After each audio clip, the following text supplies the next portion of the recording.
بسم اللہ الرحمن الرحیم۔ محترم ناظرین کرام، السلام علیکم ورحمۃ اللہ وبرکاتہ۔ کسی بھی زبان کو سیکھنے کے لیے ضروری ہے کہ اس زبان کے زیادہ سے زیادہ الفاظ یاد ہوں، کیونکہ ہند اور پاک میں عام طور پر دینی کتابیں اردو زبان میں لکھی جاتی ہیں، لہٰذا ایک مسلمان کو اردو سیکھنا ضروری ہے، اردو سیکھنا چاہیے۔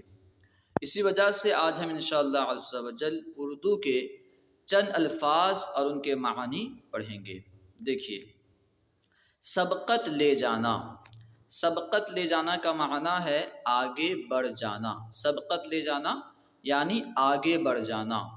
اب جملہ دیکھیے، دوڑ میں آپ مجھ پر سبقت نہیں لے سکتے، نہیں لے جا سکتے۔ دوڑ میں آپ مجھ پر سبقت نہیں لے جا سکتے، یعنی آپ مجھ سے آگے نہیں بڑھ سکتے۔ سبب یعنی وجہ، ذریعہ۔ جملہ دیکھیے، آپ کی کھانسی کا سبب کھٹی میٹھی گولیاں ہیں۔ آپ کی کھانسی کی وجہ کھٹی میٹھی گولیاں ہیں، ٹھیک ہے۔ سربراہ۔ سربراہ کا معنی ہے انتظام کرنے والا۔ سربراہ انتظام کرنے والا۔ جملہ دیکھیے، ہیڈ ماسٹر اسکول کا سربراہ ہوتا ہے، یعنی اسکول کا انتظام کرنے والا ہوتا ہے۔ سربراہ انتظام کرنے والا، ہیڈ ماسٹر اسکول کا سربراہ ہوتا ہے۔ صحن۔ صحن یعنی آنگن۔ ہمارے گھر کے صحن میں درخت ہے۔ ہمارے گھر کے آنگن میں درخت ہے۔ صحن کا معنی ہے آنگن۔ طالبات۔ طالبات یہ طالبہ کی جمع ہے۔ طالبات طالبہ کی جمع ہے۔ طالبہ واحد ہے، ایک کو کہتے ہیں، طالبات بہت سارے۔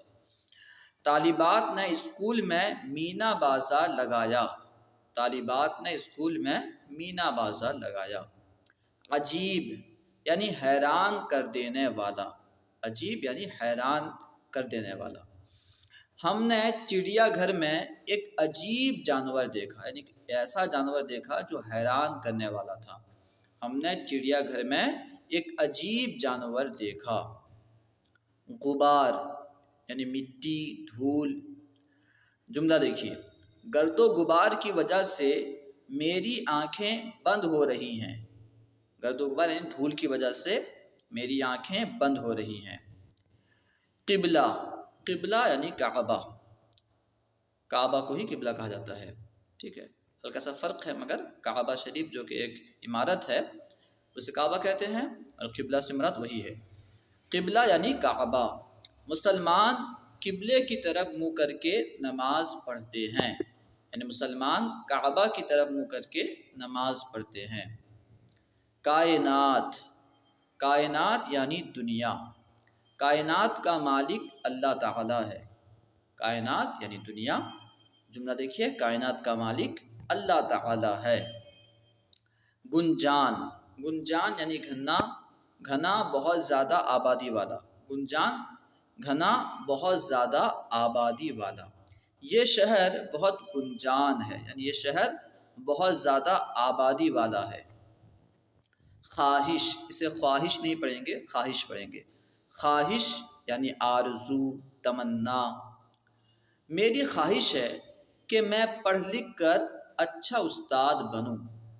میری آرزو ہے کہ میں پڑھ لکھ کر اچھا استاد بنوں۔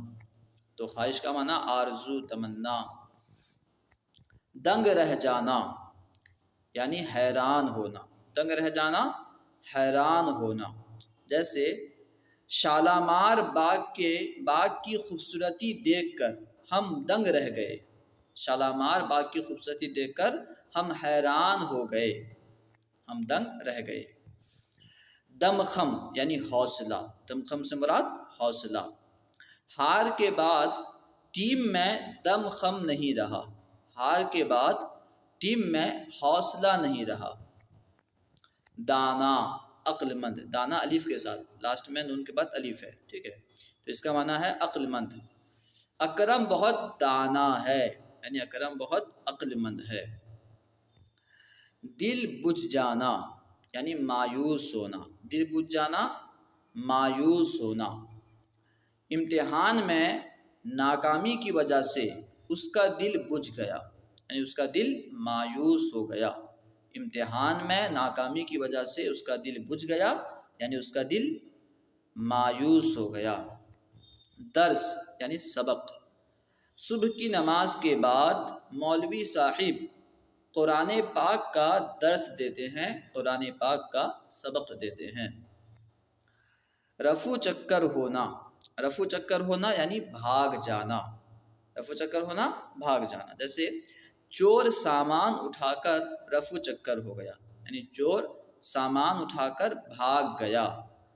رفو چکر ہونا بھاگ جانا، چور سامان اٹھا کر رفو چکر ہو گیا یعنی بھاگ گیا۔